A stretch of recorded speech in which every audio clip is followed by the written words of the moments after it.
अन्याय भएको छ, थिचोमिचो भएको छ, उनीहरूको अधिकार खोजिएको छ, स्वतन्त्रता खोजिएको छ, त्यसको विरुद्धमा चाहिँ के छ भने म मौन भएर बस्नु भनेको त्यो एउटा that is also a crime. पटक पटक म चाहिँ के छ भने जेलमा परेको छु, कुटाइ खाएको छु, प्रहरीले मलाई भोगभोगै राखेको छ। म चाहिँ के छ भने यो 42 सालमा यो सत्याग्रहको दौरान झन्डै 7-8 महिना म जेलमा बसेँ। लोकतन्त्र कहिले पनि स्थापना हुँदैन। लोकतन्त्र भनेको एउटा निरन्तरको यात्रा हो।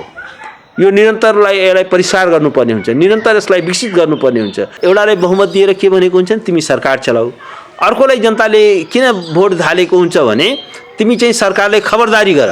आलोचना र विरोधलाई पनि लोकतन्त्रमा संस्थागत गरिएको हुन्छ। भोलि मलाई पनि लगेर थुनिदिन्छ, कोही पनि बोल्ने हुँदैन नि त। अहिले मैले उहाँहरूको बाले बोल्ने भने भोलि मलाई थुन्दाखेरि उहाँले पनि त बोल्नु होला नि त।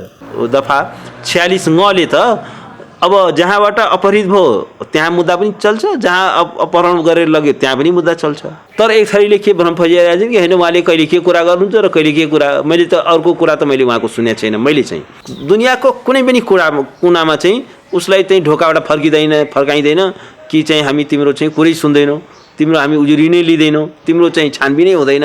प्रधानमन्त्री कार्यालय त्यसमा इन्भल्भ छ। प्रधानमन्त्रीका चाहिँ के छ भने नजिकका मान्छेहरू छन्। राज्य चाहिँ के छ भने यो एउटा जहिले पनि पीडितको हुन्छ। स्टेट भनेको जहिले पनि पीडितको हो, पीडकको राज्य हुँदैन। धेरै टाढा जानु पर्दैन। रवि लामिछानेको त्यो कहाँ घटना कहाँ वारदात कहाँ घटेको थियो? चितवनमा। उजुरी कहाँ दर्ता भयो? यहाँ दर्ता भयो। अब पूर्व आइजिपी पनि यसमा इन्भल्भ भएको कारणले गर्दा पनि प्रहरी यसबाट भाग्न खोजेको अथवा अलिकति नमुछिन चाहेको हुनसक्छ। होइन, यसमा त्यो गर्न पाइँदैन।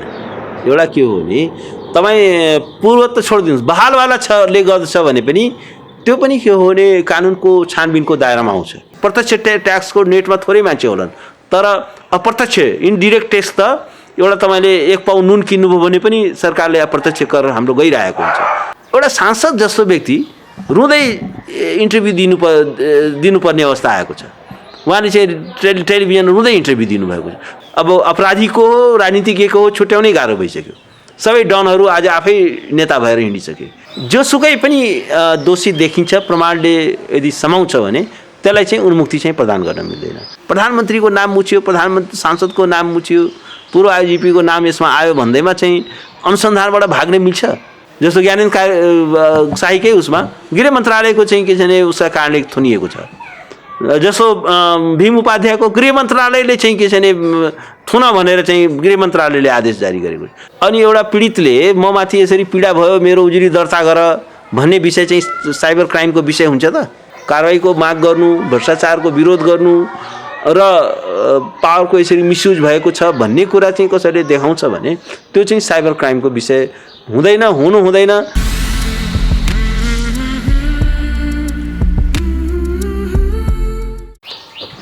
म अर्को प्रश्न जोड्न चाहन्छु सर। तपाईँ महानगरीय प्रहरी परिसर टेकुमा पनि पुग्नु भएको थियो समाजवादी पार्टीका पूर्व राज्य मन्त्री डाक्टर सुरेन्द्र यादव अपहरण प्रकरणमा। त्यस पछाडि सरकारी वकिलको कार्यालयमा पनि हिजो पुग्नुभयो, त्यहाँ पनि मुद्दा दर्ता गरिएन। के भइरहेछ सर यसको प्रक्रिया? अब यो के हो भने अब हिजो सरकारी वकिल कार्यालयमा गएको उहाँले चाहिँ लामो त्यहाँ छलफल भयो, लामो डिस्कसन भयो। सरकारी वकिल कार्यालयको उहाँले के भन्नुभयो भने कि अलिकति मलाई समय दिनुहोस्। पहिला त उहाँले ठाडै चाहिँ के छ भने होइन यो हुँदैन, महोत्तरीमा जानुपर्छ, के गर्नु, उहाँले पनि त्यही पुलिसकै कुरा दोहोऱ्याउनु भयो। तर जब हामीले कानुनका सारा दफाहरू केलाएर उहाँले भन्यो कि यो यसले कहाँ चाहिँ महोत्तरीमा जानु भन्छ, त्यसमा पनि यो अपहरणको अपराधमा त क्लियरली चाहिँ के हो भने त्यो संहिताको दफा 46 ले त अब जहाँबाट अपहरित भयो त्यहाँ मुद्दा पनि चल्छ, जहाँ अपहरण गरेर लग्यो त्यहाँ पनि मुद्दा चल्छ भनेर त्यो क्षेत्राधिकार त्यसरी तोकेको छ। र त्यति मात्र होइन, अब धारा यो दफा 4 ले संहिताको दफा 4 ले कार्यविधि संहिताको दफा 4 ले नजिकको प्रहरी कार्यालयमा पनि उजुरी दिन मिल्छ भनेर पनि बोलेको छ। भनेपछि के हो भने अब यसलाई चाहिँ र यसमा चाहिँ के छ भने यो महोत्तरीवाला तर्क काम लाग्दैन। कानुनले चाहिँ के छ भने त्यो भनेको छैन, यो चाहिँ बदनियतपूर्ण हुन्छ भन्दाखेरि अब धेरै त्यहाँ छलफल भयो। त्यसपछि उहाँले के भन्नुभयो भने ल अब मलाई अलिकति समय दिनुहोस्, म छलफल गरेर हाम्रो अब सबै यहाँ सरकारी वकिलहरूको पनि टिम छ, छलफल गरेर म अध्ययन गरेर म तपाईँहरूलाई जवाफ दिन्छु भन्नुभएको छ। उहाँले त मलाई 1 हप्ताको समय चाहिन्छ भन्नुभयो, तर 1 हप्ता त हुँदैन। त्यो भनेको त खालि एउटा यो ढिलाइ गर्ने यो डिले ट्याक्टिस जस्तो हो क्या, ढिलाइ गर्नलाई एउटा टेक्निक जस्तो। त्यस कारण त्यो त हुँदैन भन्दाखेरि 1 दिनको समय उहाँलाई दिएको छ। अब सायद उहाँले आज केही उहाँले जवाब फर्काउनुहुन्छ। अब तर एउटा कुरा के हो भने अब एउटा कुरा के हुन्छ भने यो प्रकरणमा तपाईँले भनौँ न अब गहन अध्ययन गरिरहनु भएको छ, तपाईँ नै आफै पुग्नु भएको छ हरेक ठाउँमा होइन। अब जसरी अपहरणमा परेको भन्ने व्यक्तिले पनि पटक पटक आफ्नो बोलीहरू परिवर्तन गर्नुभएको छ र जसरी उहाँलाई ल्याइयो र अपहरण भनियो, यसलाई राजनीतिक रङ दिन खोजिएको हो कि यो साँच्चैकै उहाँ अपहरणमा पर्नुभएको? कुरा म भनौँ ठिक छ। अब अहिले पहिलो कुरा त के छ भने मैले पनि उहाँको विचारहरू सुनेको छु। उहाँले चाहिँ लाइभ टेलिभिजनमा पनि बोल्नु भएको छ। केही पत्रिकाले त डिटेल उहाँको चाहिँ के छ भने भनाइहरू छापेको छ नयाँ पत्रिकाहरूले, र त्यसपछि उहाँले एउटै कुरा बोलेको चाहिँ म सुन्छु। तर एक थरीले के भ्रम फैलाइरहेको छ कि होइन उहाँले कहिले के कुरा गर्नुहुन्छ र कहिले के कुरा, मैले त अर्को कुरा त मैले उहाँको सुनेको छैन मैले चाहिँ। तर ठिक छ, त्यो कुरा पनि एकछिनलाई छोड्दैन। एउटा कुरा के हो भने कुनै यदि अपराध घटित भएको सूचना कुनै पनि माध्यमद्वारा प्रहरीले थाहा पाउँछ भने त्यसको लागि जाहेरी नै दिन जानुपर्छ भन्ने छैन।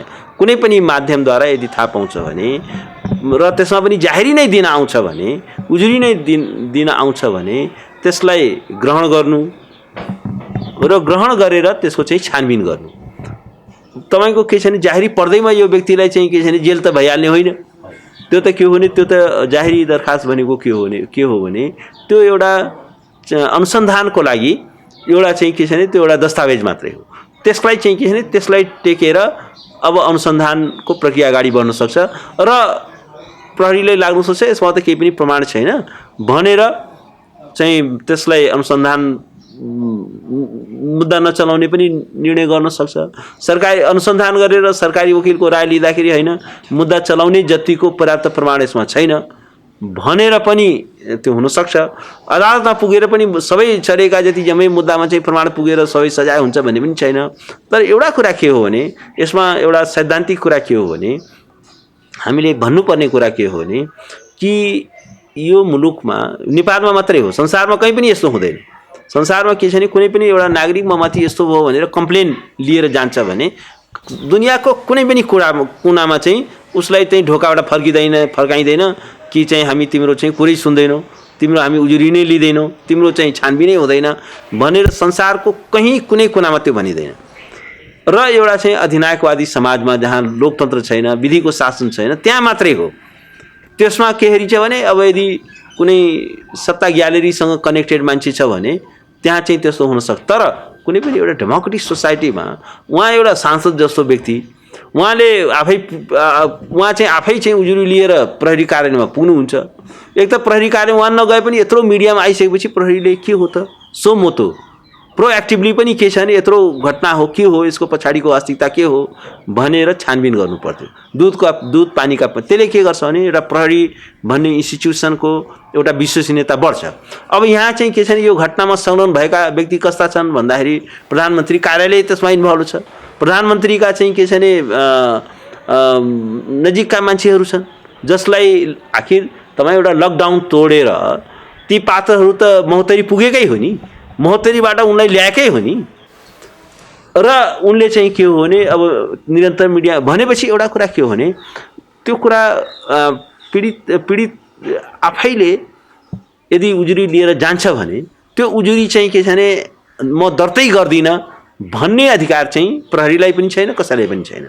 दर्ता गर्नुपर्छ पहिलो कुरा। हेर्नुहोस् है, म तपाईँलाई भन्छु दर्ता गर्नु प्रहरीलाई के थाहा छ ल, पहिला पीडितको कुरा पनि सुन्नु पर्यो, दर्ता गर्नु पर्यो, त्यसपछि त्यहाँ भएका साक्षीहरू सबैलाई बोलाएर को पात्रहरू छन्, फोनमा कुरा भएको कल डिटेल होला, त्यहाँ कुन कुन होटलमा बसेको धेरै ठाउँको सीसी क्यामेराहरू छ भन्दाखेरि त पहिला त एउटा चाहिँ इन्भेस्टिगेट त गर्नु पर्यो नि। यसलाई एउटा राज्य चाहिँ के छ भने यो एउटा जहिले पनि पीडितको हुन्छ। स्टेट भनेको जहिले पनि पीडितको हो, पीडकको राज्य हुँदैन। पीडितको पक्षमा पहिला त अनुसन्धान प्रक्रिया अगाडि बढ्छ। ठिक छ, ल अनुसन्धानले देखाएन भने ठिक छ, तर अनुसन्धान गर्दिन भन्न पाइँदैन, उजुरी लिन्न भन्न पाइँदैन। र त्यो एउटा के हुन्छ भने यदि कुनै अपराध घटित भएको छ भने त्यसको विश्वसनीय, त्यसको वस्तुगत, त्यसको तहसम्म पुगेर त्यसको छानबिन गर्नु चाहिँ के छ भने राज्यको कर्तव्य हो, राज्यको बेसिक ड्युटी हो। त्यो चाहिँ हाम्रो कानुनले चाहिँ स्पष्ट रूपमा भनेको छ। त्यसकारण के छ भने अहिले पहिलेको कानुनभन्दा अहिले त धेरै सरल पनि बनाएको छ। कुनै पनि प्रहरी कार्यालयमा गएर तपाईँले उजुरी दिन सक्नुहुन्छ। झापाको कुरा यहाँ पनि दिन सक्नुहुन्छ। अनुसन्धान गर्दै जाँदा यो त झापासँग सम्बन्धित रहेछ भने झापामा पनि पठाउन सक्छ, यहीँ फरवार्ड गरिदिन सक्छ। तपाईँ हेर्नुहोस् धेरै टाढा जानु पर्दैन। रवि लामिछानेको त्यो कहाँ घटना कहाँ वारदात कहाँ घटेको थियो? चितवनमा। उजुरी कहाँ दर्ता भयो? यहाँ दर्ता भयो। त्यो सिद्ध बाबावाला इस्यु उजुरी कहाँ दर्ता भयो? यहाँ दर्ता भयो। तर के भने सम्बन्धित कार्यालयमा पछि पठाइयो, तर दर्ता गर्ने त इन्कार गरिएन हो। त्यसकारण के हो भने यो भनेको यो चाहिँ गम्भीर बदनीयत देखियो। प्रहरी सङ्गठनभित्रकै अब पूर्व आइजिपी पनि यसमा इन्भल्भ भएको कारणले गर्दा पनि प्रहरी यसबाट भाग्न खोजेको अथवा अलिकति नमुछिन चाहेको हुनसक्छ। होइन, यसमा त्यो गर्न पाइँदैन। एउटा के हो भने तपाईँ पूर्व त छोडिदिनुहोस्, बहालवाला ले गर्दछ भने पनि त्यो पनि के हो भने कानुनको छानबिनको दायरामा आउँछ।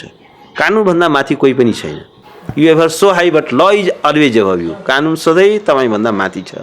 तपाईँले चाहिँ के हो भने कानुनको प्रक्रियालाई कसैले मिच्न पाउँदैन, कसैले ल तोड्न पाउँदैन। यदि कसैले ल ब्रेक गरेको छ भने अनिवार्य रूपमा उसलाई छानबिनको न्यायको दायरामा कारवाहीको दायरामा त्यो पर्छ। त्यस कारण के हो भने त्यो संविधानले हरेक नागरिक कानुन समक्ष समान छ। हरेक नागरिकलाई कानुन समक्ष को समान प्रोटेक्सन छ। Equal protection of the law and equality before the law. This is the cardinal principle of rule of ल।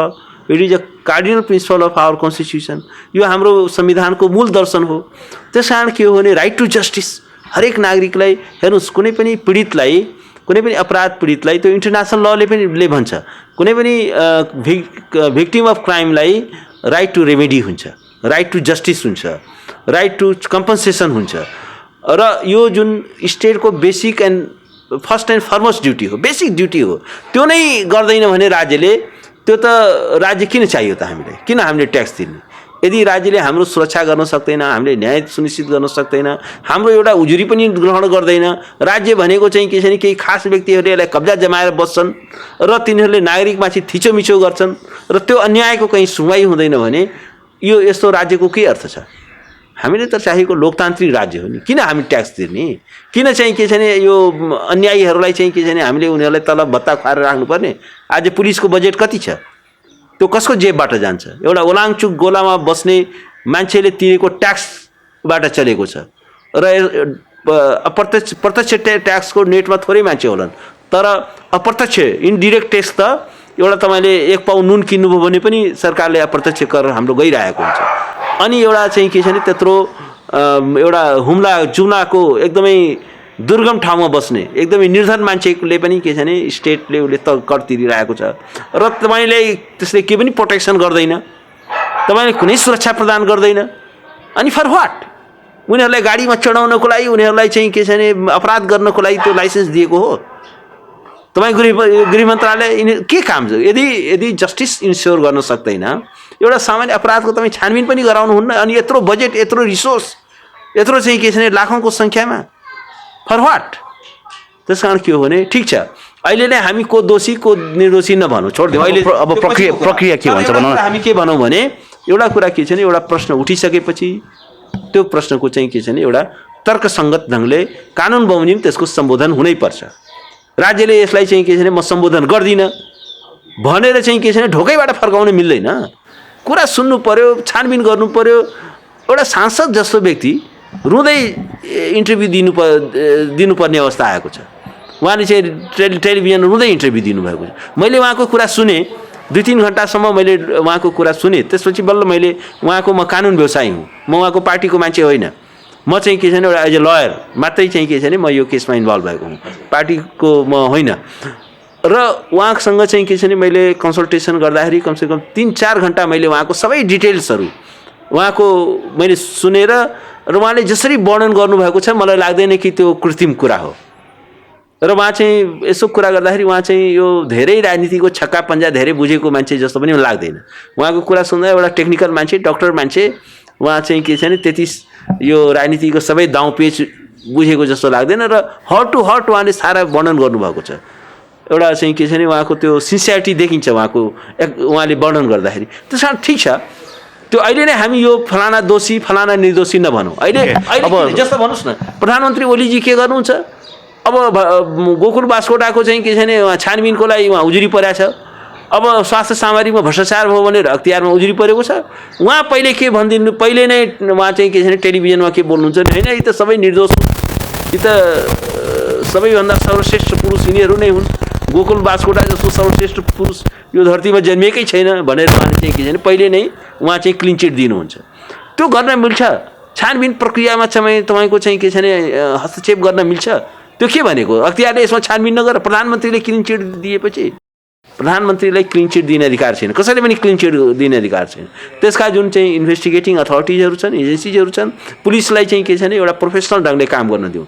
सबभन्दा यो मुलुकको लागि, यो लोकतन्त्रको लागि सबभन्दा ठुलो खतरा के पनि छ भने जसले नेपाली नागरिकको न्यायको अधिकारलाई खोसेको छ, त्यो के हो भने पुलिस सिस्टमको के छ भने हेभिली पोलिटिसाइजेसन भएको छ, अत्यधिक राजनीतिकरण भएको छ। आज चाहिँ के छ भने पुलिसभित्र यो काङ्ग्रेसको मान्छे, यो कम्युनिस्टको मान्छे, यो मेरो दलको मान्छे, यो फलाना नेताको नजिक भन्ने भएको छ। त्यो भनेको चाहिँ के छ भने पुलिस एउटा इन्स्टिट्युसनको लागि बहुत धेरै घातक हो, ट्रस्ट गर्ने अवस्था छैन र सबैको चाहिँ के छ भने पोलिटिकल लोयल्टीको आधारमा पोलिटिकल अपवित्र साँठगाँठ, किनभने यो व्यक्तिलाई गऱ्यो भने भोलि मलाई यसले प्रमोसन गराउँछ, भोलि चाहिँ यसले मलाई कारबाही भयो भने यसले चाहिँ रोक्छ, मलाई संरक्षण गर्छ भन्ने यो जुन संरक्षणवाद हावी छ त्यो चाहिँ एकदमै इन्स्टिट्युसनको लागि एकदमै खतरनाक हो। र एउटा कुरा म तपाईँले भन्छु कि एउटा लोकतान्त्रिक समाजमा एउटा नागरिकको सेफ्टी एन्ड सेक्युरिटी के कुरामा निर्भर गर्छ भने पुलिस त्यहाँको कति इफिसियन्ट छ, कति प्रोफेसनल छ, कति चाहिँ ट्रान्सपेरेन्ट छ, कति नन करप्ट छ। जहाँ एउटा चाहिँ हेर्नुहोस् हङकङमा म गएको थिएँ, त्यहाँको किन यत्रो डेभलप गर्यो भन्दाखेरि त्यहाँको 80s को दशकमा त्यहाँको प्रहरी चाहिँ अत्यधिक करप्ट थियो, तर के छ भने प्रहरीले यति ज्यादा रिफर्म गरियो त्यहाँ र त्यसले गर्दाखेरि त्यहाँको इकोनोमिक ग्रोथलाई डेभलपमेन्ट, किनभने हेर्नुहोस् तपाईँले एउटा बिजनेसम्यान हुन्छ, तपाईँले चाहिँ के छ भने राङमा लगेर थुनिदिन्छ, त्यहाँबाट हप्ता वसुली गर्छ, अनि त्यसपछि कहीँ तपाईँको के छ भने एउटा अनि केही अन्याय भयो त्यसको सुनवाई हुँदैन, उल्टै तपाईँलाई थुनिदिन्छ। यहाँ त जाहेरी लिएर जाने मान्छे यदि कमजोर छ भने उसैले थुनेर पठाइदेला, त्यस्तो खालको हाम्रो पुलिसिङ सिस्टम छ। त हङकङ हामी जति पनि डेभलप कन्ट्रीको हेरौँ त्यहाँको पुलिसिङ सिस्टम हाइली इफिसियन्ट छ, नन करप्ट छ र ऊ न्युट्रल छ, ऊ कुनै पोलिटिकल मास्टर्सको कुरा सुन्दैन, उसको के छ भने एउटा डिफाइन्ड रोल छ। उसले चाहिँ के हो भने हेर्नुहोस् दक्षिण कोरियाको राष्ट्रपति अहिले जेलमा छ, यिनीहरूले इन्भेस्टिगेट गरे र प्रमाण भेटे थुनामा राख्नु जानु पर्यो। त्यस कारण के हो भने एउटा पुलिसिङ सिस्टमलाई चाहिँ के छ भने हामी कोही पनि कानुनभन्दा माथि छैन, जहाँ विधिको शासन छैन त्यो मुलुकको इकोनोमिक डेभलपमेन्ट पनि हुँदैन, त्यो मुलुक चाहिँ अगाडि जानै सक्दैन। बेसिक कुरा हो, बेसिक कुरा के हो भने क्राइम फ्री सोसाइटी चाहिन्छ। क्राइमबाट चाहिँ के छ भने र हाम्रो प्रब्लम के भइदियो भने स्टेट क्रिमिनालिटी भयो, स्टेट नै एउटा क्रिमिनल्सहरूको सबैभन्दा ठुलो संरक्षणकर्ता भयो, स्टेट क्याप्चर गरेका व्यक्तिहरू नै क्राइमलाई बढावा दिने भयो। आज चाहिँ के छ भने अब अपराधीको हो राजनीतिज्ञको हो छुट्याउनै गाह्रो भइसक्यो, सबै डनहरू आज आफै नेता भएर हिँडिसके। अब डनहरूले चाहिँ के छ भने सञ्चालन गर्ने, क्रिमिनल्सहरूले चाहिँ के छ भने स्टेट क्याप्चर गर्ने, ल ब्रेकरहरू चाहिँ ल मेकर हुने, अनि यो यसरी मुलुक बन्छ। हामी नेसन बिल्डिङको कुरा गर्दैछौँ, नेसन बिल्डिङको लागि त के भने स्टेट चाहिँ के छ भने एकाउन्टेबल हुनु पर्यो, जनताप्रति नागरिकप्रति जवाबदेही हुनु पर्यो। यो चाहिँ के छ भने माफियाको लागि यो त कस्तो भइसक्यो भने अब्राहम लिङ्कनले लोकतन्त्रको परिभाषा गर्दाखेरि democracy is by the people for the people of the people भने। अब अहिले यहाँको सिचुएसन हेर्दाखेरि हाम्रो गभर्मेन्ट त के छ भने यो यहाँको चाहिँ government is by the mafia for the mafia of the mafia भइसक्यो, for the criminal of the criminal for the criminal भइसक्यो। अब यस्तो चाहिँ के छ भने एउटा पतनको बाटोमा हामी गइरहेको छौँ। हाम्रो देखाउनको लागि यो संविधान छ, तर संविधानको कुनै कुरा चाहिँ के छ भने पालना भएको छैन। आज चाहिँ के छ भने स्टेट हैज बिन हाइज्याक, आज चाहिँ डेमोक्रेसी हैज बिन हाइज्याक, आज चाहिँ rule of law has been hijack and we are suffering. We all common people are victim, we all are victim of bad politics. खराब राजनीतिको हामी सबै चाहिँ के छ भने शिकार भएका छौँ र हाम्रो कुनै प्रोटेक्सन छैन, एउटा नागरिकको कुनै प्रोटेक्सन छैन। एउटा चाहिँ के छ भने सामान्य एउटा मान्छे हाँस्छ होला संसारमा कि एउटा चाहिँ सांसद एक हप्तादेखि लागिरहेछ उसको उजुरी समेत दर्ता हुँदैन, यस्तो it's unthinkable in any democracy. Okay, अबको कानुनी प्रक्रिया के हुन्छ? यदि सरकारी वकिलको कार्यालयमा पनि यो मुद्दा दर्ता भएन भने त्योभन्दा अगाडिका कानुनी प्रक्रियाहरू के छन्, बाटाहरू के छन्? यसको के हो भने, यसको कानुनी प्रक्रिया के हो भने कि अब संविधानले अदालतलाई असाधारण, सर्वोच्च अदालतलाई असाधारण अधिकार क्षेत्र प्रदान गरेको छ र अब चाहिँ के छ नि, यो सर्वोच्च अदालतमा जान्छ। सर्वोच्च अदालतको धारा 133 ले रिटको व्यवस्था गरेको छ।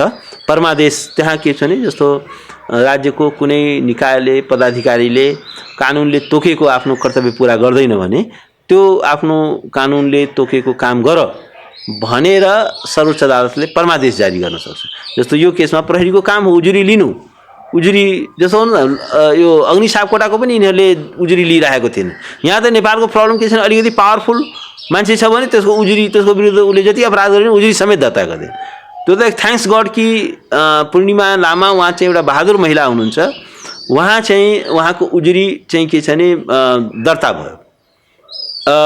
तर दर्ता कसरी भयो? सर्वोच्च अदालतले परमादेश जारी गर्यो। सर्वोच्च अदालतमा त्यो लामो त्यो लडाइँ उहाँले चाहिँ लड्नुभयो न्यायको लागि र बल्ल सर्वोच्च अदालतले भन्यो यो चाहिँ जाहेरी दरखास्त दर्ता गर र यसको अनुसन्धान गर भनेपछि अब बाटो के हो भने यो सर्वोच्च अदालतमा जाने बाटो छ र त्यहाँबाट एउटा परमादेशको चाहिँ एउटा चाहिँ रिट चाहिँ जारी गर्नुपर्ने हुन्छ र यसको लागि अब सर्वोच्चको बाटो छ।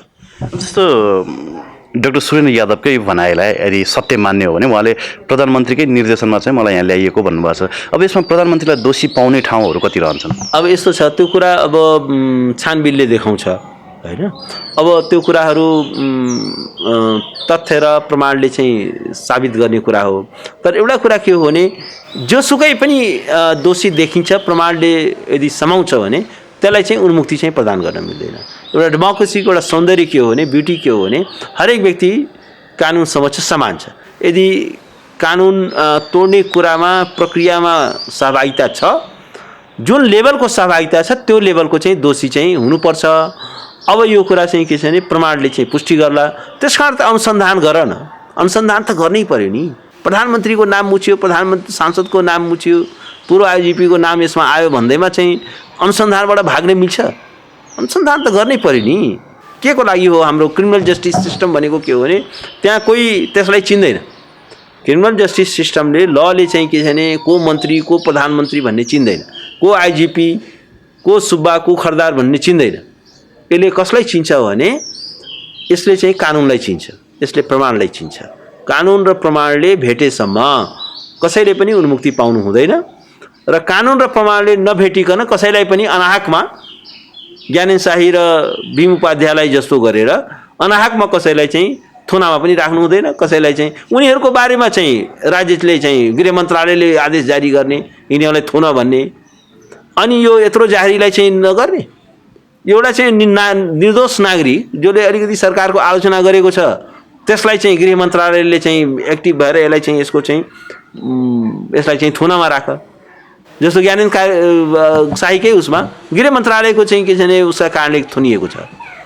जस्तो भीम उपाध्यायको गृह मन्त्रालयले चाहिँ के छ भने थुन भनेर चाहिँ गृह मन्त्रालयले आदेश जारी गरेको छ। त्यो कुरामा चाहिँ नागरिकको स्वतन्त्रता र अधिकार न्यायलाई खोज्नलाई यो मन्त्रालयहरू बनाइएका हुन्, कानुनलाई चाहिँ मिसयुज गर्नलाई बनाइएका हुन्। त्यसको लागि उहाँहरू एक्टिभ हुनुहुन्छ। तर एउटा नागरिकको चाहिँ के छ भने एउटा चाहिँ उजुरी दर्ता गर्ने कुरामा पनि उहाँहरूको चाहिँ यत्रो चाहिँ देखाउनुहुन्छ। ओके, अब तपाईँहरू उजुरी लिएर गए पश्चात युवा सङ्घ र अन्य राष्ट्र वियोगका केही नेताहरू पनि मिलेर यसलाई चाहिँ साइबर क्राइमको मुद्दामा हाल्नुपर्छ भनेर हिसिलाई हामी डाक्टर बाबुराम भट्टराई र विश्वदेवको विरुद्धमा साइबर क्राइमको मुद्दा लिएर टेकुमा पनि जानुभएको थियो। उहाँहरूको पनि मुद्दा दर्ता भएन त्यहाँ र साथसाथै हिजो सरकारी वकिलको कार्यालय पनि जानुभएको थियो। अब यसलाई तपाईँले कसरी लिनुहुन्छ? उहाँ त्यो कुराको मैले अध्ययन गरेको छैन कि के विषयमा के चाहिँ साइबर क्राइम भयो। सुरेन्द्र यादवकै विषयमा यही सांसद अपहरण प्रकरणलाई लिएर चाहिँ विरोध गर्यो भनेर त्यो साइबर क्राइम भयो भनेर हो। अनि एउटा पीडितले म माथि यसरी पीडा भयो, मेरो उजुरी दर्ता गर भन्ने विषय चाहिँ साइबर क्राइमको विषय हुन्छ त? उनलाई जस्तो भन्नुहोस् न, एउटा तपाईँलाई कसैले अन्याय गर्यो, त्यो अन्यायको कुरालाई चाहिँ तपाईँले बोल्नुभयो भने त्यो साइबर क्राइमको विषय हुन्छ? मैले त्यो उनीहरूको उजुरीको के विषयवस्तु हो मैले चाहिँ के छैन बिचमा म यो अरू मुद्दामा इन्भल्भ थिएँ। अब यो ज्ञानेन्द्र शाहीको भीम उपाध्यायजीहरू सबैको अनि यो फेरि आयो यसमा म धेरै इन्भल्भ भएकोले यो म त्यति अपडेट छैन। तर अब सुरेन्द्र यादवले भनेको कुराले त्यसो भए यादव होइन डाक्टर बाबुराम भट्टराई र इस्लायामीको ट्विट उहाँको ट्विटमा के छ डाक्टर सुरेन्द्र यादव अपहरणमा पर्नुभयो र फलानु व्यक्तिहरूले अपहरणमा गर्नुभयो भनेर ट्विट गर्नुभएको थियो। अनि त्यो चाहिँ के छ भने कसरी त्यो त यो त डाक्टर सुरेन्द्र यादवले नै भनेको कुरा हो नि त। सुरेन्द्र यादवले भनेको कुरा हो र सुरेन्द्र यादवले चाहिँ के छ भने यसको छानबिन गर्नै पर्छ भनेर सुरेन्द्र यादव आफै चाहिँ के छ भने प्रहरीमा पुगिरहनु भएको छ भने अब त्यो कुरालाई जसो भन्नुहोस् न। अब अहिले मैले सुने कि बाराको एकजना स्टुडेन्ट लिडर जुन चाहिँ यही जुन न्युजहरू छ नि यो सुरेन्द्र यादवले यसरी प्रहरीमा उजुरी दिन गएको र दर्ता नभएको त्यसो भए त हामी सबैलाई अहिले थुन्नुपर्ने हुन्छ। त्यसो भए त के छ भने यो मुलुकमा त लाखौँ मान्छेलाई चाहिँ के छ भने थुनामा राख्नुपर्ने हुन्छ। त्यस कारण के हुने अब यो सबै यो चाहिँ त्यही हो। यो विद्युतीय कारोबार ऐनको त्यो चाहिँ के छ भने व्यापक दुरुपयोग भनेको यही हो, मिसयुज हो। तपाईँले गुड फेथमा केही कुरा बोल्नुभयो अब यसको कारवाही गर भन्यो भने यो त मलाई चाहिँ यो त साइबर क्राइमको विषय हुन्छ त। कारवाहीको माग गर्नु, भ्रष्टाचारको विरोध गर्नु र पावरको यसरी मिसयुज भएको छ भन्ने कुरा चाहिँ कसैले देखाउँछ भने त्यो चाहिँ साइबर क्राइमको विषय हुनु हुँदैन। र जसरी र यो त नेपालमा यसको व्यापक दुरुपयोग भइरहेको छ र वास्तवमा यो कुरा चाहिँ म त के भन्छु भने अहिले नेपालको संविधानको लागि नागरिक स्वतन्त्रताको लागि सबैभन्दा ठुलो खतरा त यो साइबर क्राइमको जसरी प्रयोग भइरहेको छ त्यो नै सबभन्दा ठुलो चाहिँ एउटा जोखिम भइसक्यो, त्यो नै सबभन्दा ठुलो थ्रेट भइसक्यो। त्यस कारण के हो भने अब यस्तो कुराको चाहिँ मैले कुनै सान्दर्भिकता देखेको छैन। हुन त प्रतिपक्षको भूमिका सडकमा हुनुपर्ने होइन, जसरी सरकारका यस्ता गैर संवैधानिक काम कारबाहीहरू गैर न्यायिक काम कारबाहीहरू विरुद्ध प्रतिपक्षले दरखरो आवाज उठाउनु पर्ने। तर त्यसको भूमिकामा चाहिँ तपाईँ निरन्तर लागिरहनु भएको छ, के कारणले सर? अब होइन यस्तो छ, यो चाहिँ एउटा नागरिकको कर्तव्य हो। म एउटा आफूलाई किनभने हेर्नुहोस् म अरू यो मुलुकका अरू नागरिकहरूको तुलनामा म आफूलाई थोर बहुत आखिर हामीले अध्ययन गर्ने मौका पायौँ, थोर बहुत जान्ने सिक्ने मौका पायौँ। हाम्रो एजुकेसनमा समाजले केही न केही लगानी गरेको छ र यो के हो भने हामीले समाजको एउटा ऋण तिर्ने पनि हो नि। किनभने एउटा सचेत नागरिकको रूपमा चाहिँ के छ भने हाम्रो फेलो सिटिजनहरूमाथि जुन अन्याय भएको छ, थिचोमिचो भएको छ, उनीहरूको अधिकार खोसिएको छ, स्वतन्त्रता खोसिएको छ, त्यसको विरुद्धमा चाहिँ के छ भने म मौन भएर बस्नु भनेको त्यो एउटा that is also a crime. हेर्नुहोस् एउटा जहाँ इन्जस्टिस भइरहेको हुन्छ, अन्याय भइरहेको हुन्छ त्यहाँ चाहिँ मौन भएर बस्नु, तटस्थ भएर बस्नु that is also a crime. त्यसलाई म के भन्छु भने क्रिमिनल साइलेन्स भन्छु, आपराधिक मौनता भन्छु। आपराधिक मौनता एउटा के हुन्छ भने एउटा अन्याय एउटा चाहिँ मान्छे माथि अन्याय भइरहेको छ, अर्को मान्छेले अन्याय गरिरहेको छ, होइन यो दुईटै कुरामा चाहिँ म तटस्थ छु भन्नु त्यो चाहिँ अन्यायलाई साथ दिनु हो। यसमा यो मेरो सरकारको विषय होइन भन्नु त्यो चाहिँ अन्यायलाई साथ दिनु हो। त्यस कारण के छ भने हामीले यो मौन बसेर राष्ट्रमाथि भइरहेको जुन थिचोमिचो छ, नागरिकमाथि जनतामाथि भइरहेको जुन थिचोमिचो छ, जुन लोकतन्त्रलाई हेर्नुहोस् हिजो लोकतन्त्रको आज खतरामा मैले देखिरहेको छु। हिजो लोकतन्त्रको आन्दोलनमा पनि एउटा जेल गएको एउटा पात्र हुँ, म पनि स्टुडेन्ट लिडर थिएँ, म 20औं चोटि थुनामा परेको व्यक्ति हुँ। धेरैलाई मलाई अब त्यो स्टुडेन्ट लाइफको मेरो ब्याकग्राउन्ड धेरै थाहा छैन, तर म चाहिँ के छ भने पटक पटक म चाहिँ के छ भने जेलमा परेको छु, कुटाइ खाएको छु, प्रहरीले मलाई भोगोगाइराखेको छ। म चाहिँ के छ भने यो 42 सालमा यो सत्याग्रहको दौरान झन्डै 7-8 महिना म जेलमा बसेँ। त्यसमा धेरैचोटि चाहिँ के छ भने प्रहरी थानामा कुटाइ खाएको, यी कमल पोखरीमा समातेर थुनेको धेरैचोटि छ। र यो एउटा नेपालको लोकतान्त्रिक आन्दोलनमा एउटा चाहिँ होस सम्हालेदेखि बच्चैदेखि चाहिँ के छ भने म एउटा लागेको व्यक्ति हुँ र आज चाहिँ के हो भने यो लोकतन्त्र खतरामा छ र यसलाई चाहिँ के छ भने ठुलो बसेर ठुलो भएर चाहिँ हेर्न मिल्दैन, साइलेन्ट स्पेक्टेटर हुन मिल्दैन। यो संविधानमा परित हुँदैछ, यत्रो 50औं वर्षको स्ट्रगल पछि बल्ल एउटा अलिअलि चाहिँ के छ भने लोकतन्त्रको अलिकति स्वाद चाहिँ नेपाली जनताले नागरिकहरूले चाख्न लागिरहेको थियो। यही बेलामा चाहिँ यसलाई ध्वस्त गर्न खोज्दैछ, यसलाई अपहरण गर्न खोज्दैछ। त्यसकारण के हो भने यस्तो कुरामा चित्त बुझाएर बस्नु, यसमा चाहिँ चुप लागेर बस्नु, यसमा चाहिँ के हो भने मलाई केही घाटा होला कि मलाई पनि थुन देला कि हो, जहाँको नागरिक चाहिँ के छ भने भयभीत हुन्छ नि, जहाँको नागरिक चाहिँ आफूमाथि भएको अन्यायमा चाहिँ के छ भने मौन भएर बस्छ नि। म के भन्छु भने those people are not fit for democracy.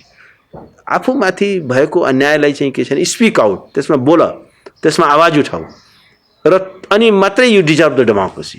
Democracy भनेको is not free, freedom is not free. एउटा कुरा हामीले के बोल्नु पर्यो भने स्वतन्त्रता भनेको सित्तैमा पाएको कुरो होइन र सित्तै यसको लागि it has a price, it has a price to pay. यसमा तपाईँले मूल्य चुकाउनु पर्ने हुन्छ र तपाईँको स्वतन्त्रता अपहरित हुँदाखेरि पनि यदि तपाईँ चुप लागेर बस्नुहुन्छ भने तपाईँ स्वतन्त्रताको लागि योग्य हुनुहुन्न। त्यस निम्ति के हो भने त्यसको लागि प्राइस पे गर्नुपर्छ, भिजिलेन्ट हुनु पर्यो, चनाखो हुनु पर्यो, आवाज उठाउनु पर्यो र यसलाई टेकन फर ग्रान्टेड लिन मिल्दैन। लोकतन्त्र नेपालमा स्थापना भइसक्यो, लोकतन्त्र कहिले पनि स्थापना हुँदैन। लोकतन्त्र भनेको एउटा निरन्तरको यात्रा हो। यो निरन्तरलाई यसलाई परिष्कार गर्नुपर्ने हुन्छ, निरन्तर यसलाई विकसित गर्नुपर्ने हुन्छ, निरन्तर यसलाई खुम्च्याउने, खोज्ने, त्यसलाई सिङ्क गर्ने चाहिँ सत्ताधारीहरूबाट कोसिस भइरहेको हुन्छ। अमेरिकामा पनि डेमोक्रेसी थोरै सेफ छ, त्यहाँ पनि त आखिर धेरै कुरामा सरकारले ज्यादती गरिरहेको हुन्छ, नागरिकहरूले बोलिरहेको हुन्छ। त्यस कारण के छ भने डेमोक्रेसी भनेको कुनै त्यो फाइनल होइन, यो चाहिँ के छ निरन्तर एउटा प्रोसेस हो। यसलाई विस्तारित र विकसित गर्दै जानुपर्ने हुन्छ र यसको लागि चाहिँ के छ भने निरन्तर सङ्घर्ष आवश्यक छ, निरन्तर चाहिँ के छ भने आवाज, नागरिक सचेतता, नागरिक क्रियाशीलता र नागरिकहरूको इन्टरभेन्सन आवश्यक छ। त्यस कारण के छ भने यसको लागि चाहिँ बोल्नु, आवाज उठाउनु। अब प्रतिपक्ष त वास्तवमा के छ भने नेपालमा यति कमजोर छ कि उसले आफ्नो संवैधानिक भूमिका के हो त्यो नै बिर्सिसकेको छ। एउटा प्रतिपक्षको काम के हो भने जनताले उसलाई त्यो म्यान्डेट किन दिएको भने एउटालाई बहुमत दिएर के भनेको हुन्छ नि तिमी सरकार चलाऊ, अर्कोलाई जनताले किन भोट हालेको हुन्छ भने तिमी चाहिँ सरकारलाई खबरदारी गर र यो सरकार असफल भयो भने तिमी चाहिँ सरकारमा आउँछौ भनेर यो चाहिँ गभर्मेन्ट इन वेटिङ पनि भन्छ। अपोजिसन लिडरलाई पनि के हुन्छ भने एउटा क्याबिनेट मिनिस्टरको दर्जा दिएको हुन्छ, त्यो हैसियत प्रदान गरेको हुन्छ। विरोधलाई पनि के हो भने आलोचना र विरोधलाई पनि लोकतन्त्रमा संस्थागत गरिएको हुन्छ। त्यसलाई चाहिँ के हो भने त्यो यो चाहिँ अब यहाँ त के छ आलोचना गर्ने व्यक्ति सबै राष्ट्रका शत्रु हुन्, त्यो राष्ट्रका शत्रु होइनन्, ती राष्ट्रका मित्र हुन्। आलोचना गर्ने, असहमति जनाउने, बौद्धिक तर्क वितर्क गर्ने, गल्ती कमजोरी उठाउने ती चाहिँ समाजका र राष्ट्रका ठुला मित्रहरू हुन्, लोकतन्त्रका फ्रेन्ड्स अफ डेमोक्रेसीहरू हुन्, फ्रेन्ड्स अफ फ्रिडमहरू हुन्। तर अब नेपालको दुर्भाग्य के छ भने अब अहिले यहाँको जुन प्रतिपक्षी दल छ उसले आफ्नो संवैधानिक भूमिका नै बिर्सेको छ। प्रतिपक्षी दलको काम के हो भने सरकारलाई सचेत गराउनु, खबरदार गर्नु, जवाबदेह बनाउनु हो, उत्तरदायी बनाउनु हो र उसको एउटा आफ्नो संवैधानिक भूमिका उसले निर्वाह गर्नुपर्थ्यो। तर अब हरेक कुरामा उसले चाहिँ के छ भने आँखा चिम्लेर बसेको छ। त्यो प्रतिपक्षको चाहिँ के छ भने जुन भूमिका निर्वाह गर्न सकेको छैन। हो यस्तो बेलामा हामी नागरिक पनि नभएको भए त यो त रहिसकेको लोकतन्त्र पनि अहिले सिधिसकेको हुन्थ्यो। हामी तपाईँहरूले गर्दाखेरि अलिकति हामी नागरिक छौँ, तपाईँ मिडिया छ, अलिकति भए पनि हामीले त्यसलाई जीवित राख्ने कोसिस गरेका छौँ। होइन भने पार्टिजहरूमा त वास्तवमा भन्यो भने इट्स भेरी प्याथेटिक। पार्टिजहरूको जुन नेपालको भूमिका छ त्यो एकदमै दयनीय छ। उनीहरूले खेलेको भूमिका अत्यन्त दयनीय छ। वास्तवमा के छ भने उनीहरू त दयाका पनि पात्र छैनन्। जुन किसिमको चाहिँ उनीहरूले व्यवहार गरिरहेको छ नि, उनीहरू केही कुराको लागि पनि डिजर्भ गर्दैन। त्यसमा यो क्रिटिकल टाइम छ। बट यो क्रिटिकल टाइममा चाहिँ के हो भने हाम्रो मौनताले यो लोकतन्त्रलाई समाप्त गरिदिन सक्छ। त्यसमा speak your mind, speak out your mind, बोलौँ, आवाज उठाउँ, खबरदारी गरौँ। आफ्नो अधिकार तपाईँको चाहिँ के छ भने छिमेकीको अधिकार सुरक्षित भयो भने मात्रै तपाईँको अधिकार सुरक्षित रहन्छ। त्यस कारण के छ भने तपाईँले आफ्नो, किनभने यो भीम उपाध्याय र ज्ञानेन्द्रको कुरो मात्रै थिएन नि, भोलि मलाई पनि लगेर थुनिदिन्छ, कोही पनि बोल्ने हुँदैन नि त। अहिले मैले उहाँहरूको बाले बोल्ने भने भोलि मलाई थुन्दाखेरि उहाँले पनि त बोल्नु होला नि त। हो, यस कारण के हो भने एउटा चाहिँ टिम तयार गर्नु पर्यो, एउटा कलेक्टिभ फोर्स तयार गर्नु पर्यो, सिभिक मुभमेन्ट क्रिएट गर्नु पर्यो। त्यस कारण के छ भने एउटा डेमोक्रेसी भनेको एउटा बन्धुत्वको भावना चाहिन्छ। एउटा नागरिकलाई दुख्दाखेरि अर्को नागरिकले पनि पीडा महसुस गर्न सक्नुपर्छ। एउटा नागरिकलाई चोट लाग्यो भने त्यो पीडा सबैले महसुस गर्न सक्नुपर्छ। त्यो नै हो डेमोक्रेसी भनेको। फेलो फिलिङ हुनु पर्यो, ब्रदरहुड हुनु पर्यो, बन्धुत्वको भावना हुनु पर्यो। सर, समय र तपाईँका महत्त्वपूर्ण विचारहरूको लागि धन्यवाद दिन चाहन्छु। धन्यवाद, मलाई आफ्नो विचारहरू राख्ने मौका दिनु, धेरै धन्यवाद।